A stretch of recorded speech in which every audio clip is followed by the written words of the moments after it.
A origem sombria do despertador. Acordar cedo é ruim. Mas e se eu te disser que o despertador tem uma origem sombria?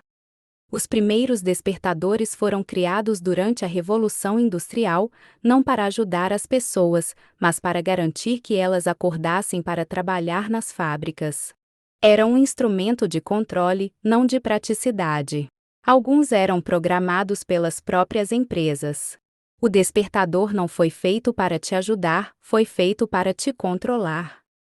Quer mais curiosidades que vão te surpreender? Já deixa o like.